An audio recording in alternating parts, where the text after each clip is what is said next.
और रात के गहरे सन्नाटे को चीरते हुए एक औरत के चीखने की आवाजें पूरे जंगल के शांत माहौल को दहशत से भर रही थी। वो औरत इस तरह से चिल्ला रही थी जैसे किसी ने उसके बदन पर खौलता हुआ पानी डाल दिया हो।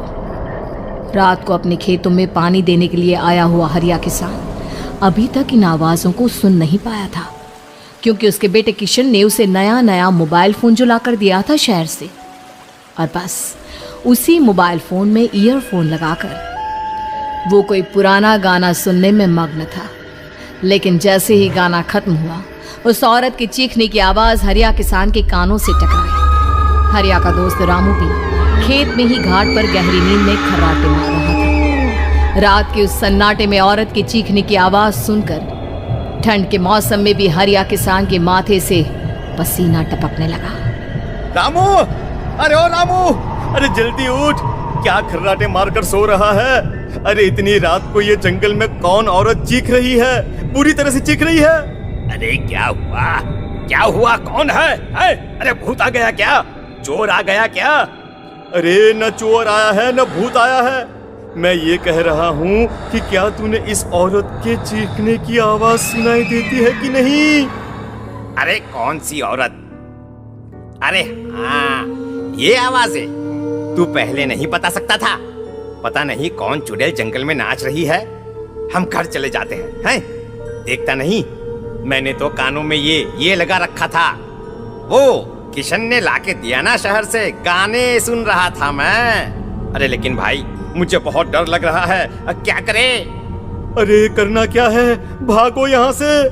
भगवान जाने कौन है और क्यों इतना चीख रही है। और उस औरत के चीखने की आवाजें और ज्यादा तेज होने लगी है। हरिया और रामू के पैर डर के मारे कांप रहे थे। डर की वजह से ना वो वहां पर रुक पा रहे थे और ना ही अपनी जगह से आगे बढ़ पा रहे थे। तभी अचानक से सन्नाटा छा गया। सही मौका है, हमें यहाँ से निकल लेना चाहिए भैया। रामू और हरिया अपना गमछा उठाकर दबे पैरों जंगल के रास्ते से गांव की तरफ चलने लगे। गांव की ओर जाने वाला ये एक ही रास्ता था और आवाज भी उसी तरफ से आ रही थी। लेकिन अभी 2 मिनट पहले वो आवाज पूरी तरह बंद हो चुकी थी और जंगल में पहले जैसा सन्नाटा पसर चुका था। तभी अचानक से पेड़ों में किसी के चलने की सरसराहट रामू और हरिया को सुनाई दी। क्या तुमने कोई आवाज सुनी? हाँ यार, ऐसा लग रहा है कोई इस तरफ ही आ रहा है। और तभी अचानक सामने पेड़ से एक साया रामू और हरिया के सामने उल्टा आकर लटक गया। ये देखकर रामू और हरिया की चीख निकल गई। वो दोनों डर के मारे बेहोश हो गए। वो साया जमीन पर आकर खड़ा हुआ। उसने रामू और हरिया के बालों को पकड़कर खींचना शुरू कर दिया। अब तुम गांव वालों में से कोई जिंदा नहीं बचेगा। मैं तुम सबको ले जाकर उस गड्ढे के नीचे दफन कर दूंगी। सबकी जान ले लूंगी, मैं किसी को नहीं छोड़ूंगी। अगली सुबह रामू की पत्नी कमला हरिया के घर आई और उसने हरिया की पत्नी सुमन से अपने पति के बारे में पूछा। सुमन, कल रात को ये तुम्हारे ही पति के साथ गए थे खेत पर, अभी तक लौट कर नहीं आए हैं। हाँ बहन, मैं भी वही सोचकर परेशान हूँ। मेरे पति भी अभी तक खेत से लौट कर नहीं आए।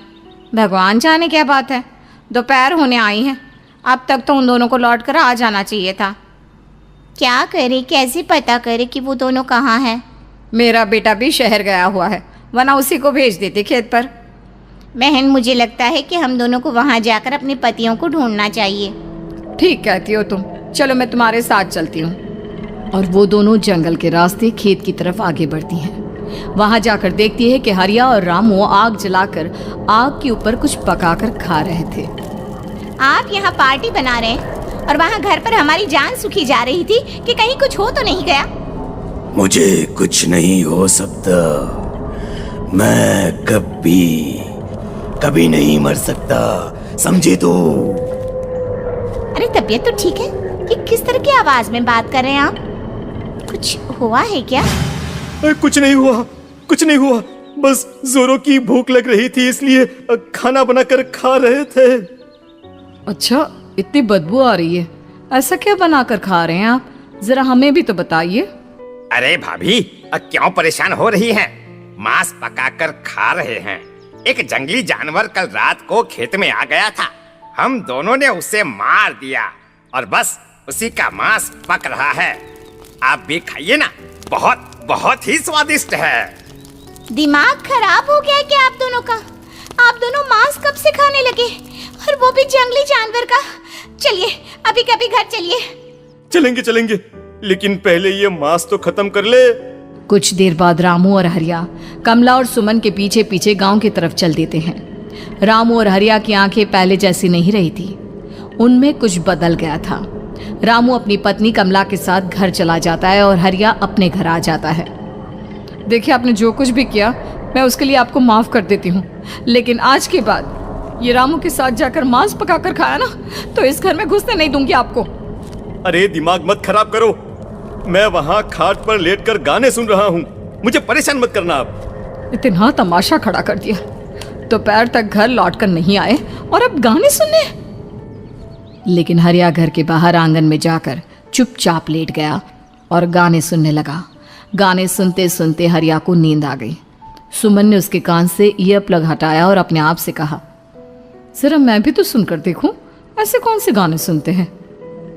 उधर मोबाइल में एक अजीब सा गाना बजने लगा।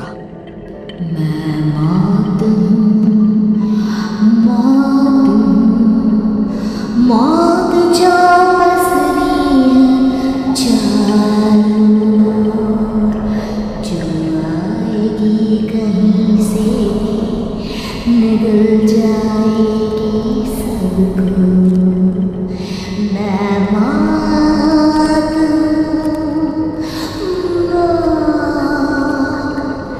अब मैं छोड़ूंगी नहीं किसी को।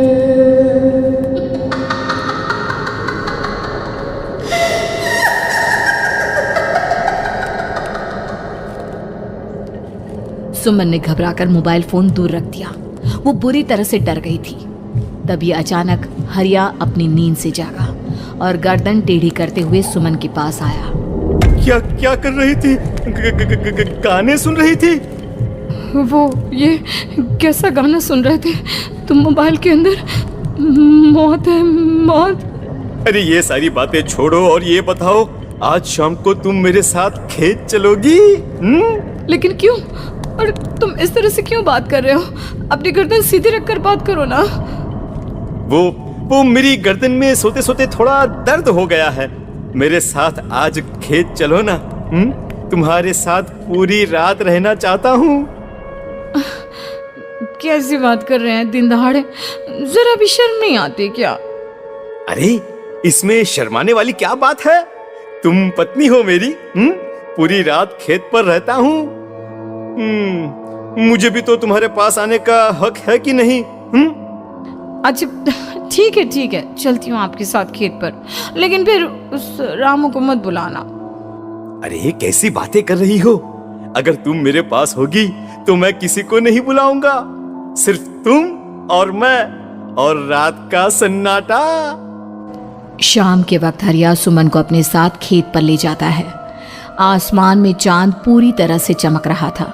हरिया ने अपने खेत में बनी हुई छोटी सी झोंपड़ी के अंदर सुमन को अपने पास बिठा लिया और उसके बालों में हाथ फिराते हुए कहा, कितनी खूबसूरत हो तुम, बहुत सुंदर लग रही हो।